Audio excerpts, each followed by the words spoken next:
Alrighty, here we go.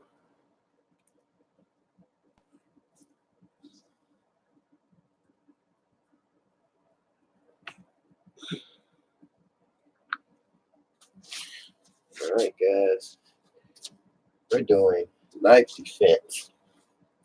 Now, if someone has a knife on you guys, the only thing that you can do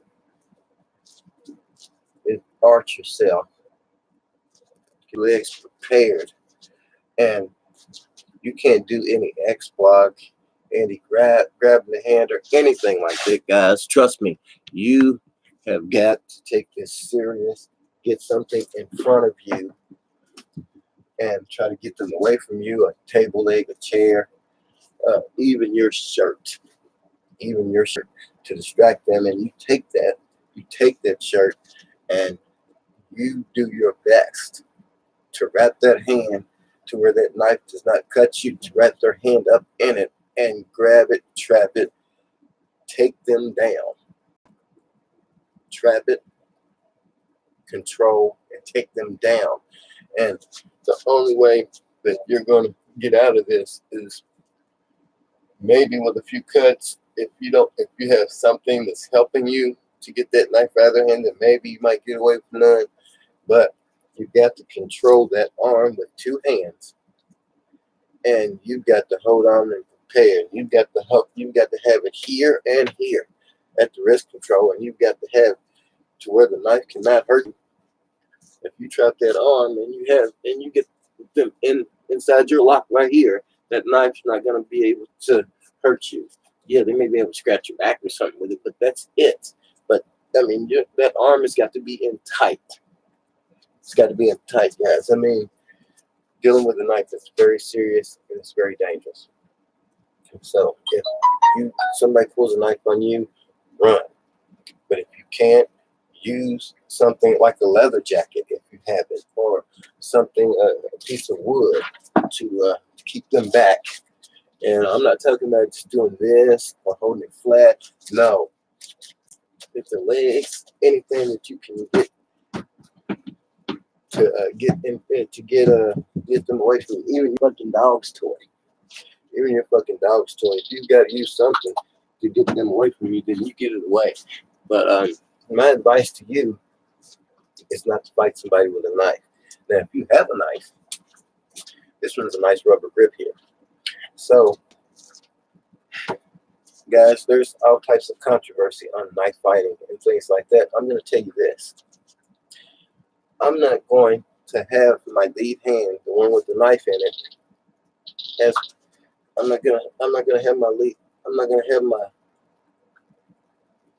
hand out like this, the one that I've got the knife in, the one that's controlling the knife. I'm going to have my blocking hand out first.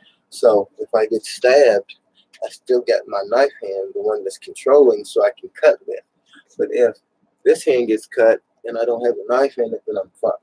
So if I take a shot with the knife to here, then I can still stab with this one. Now, a lot of people, they want to lead with their knife hand and have this hand back here to guard the face. That's all good too, but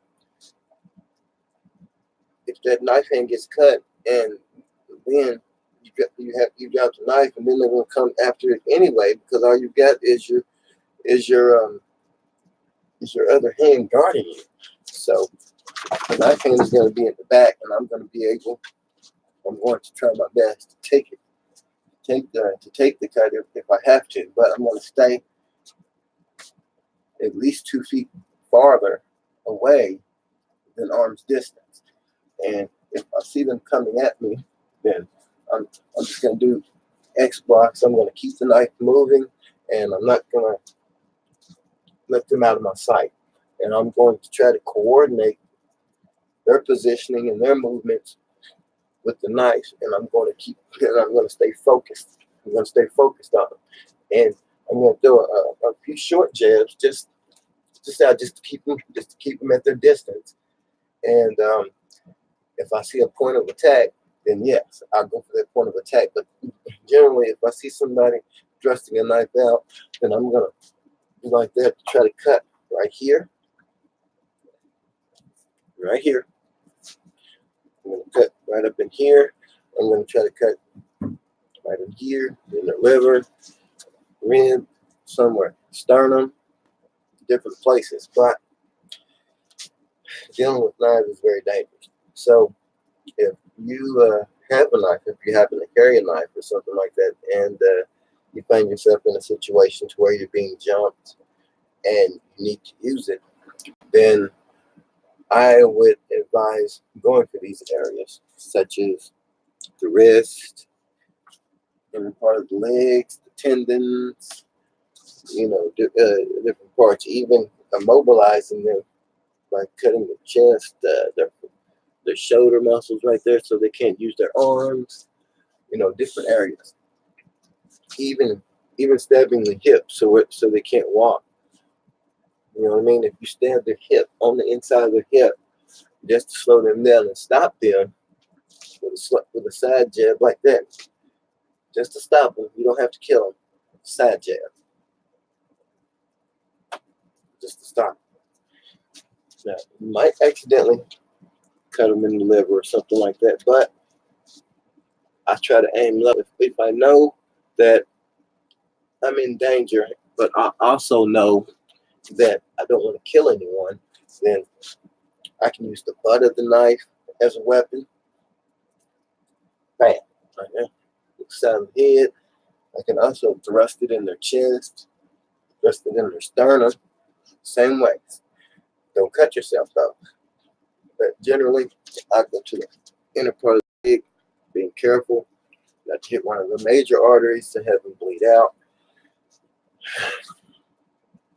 But, in general practice, in the heat of the moment, your emotions are going to be up, your adrenaline is going to be up, and it's possible that you could kill someone. And it's possible that you could get hurt. So my advice to you is try to think smart, try to avoid all conflict. But if you have to hurt, try not to kill unless you absolutely need to. And I think that most people are good judges of character and should know their limitations. That's all I have for you today. Take care of yourself and each other.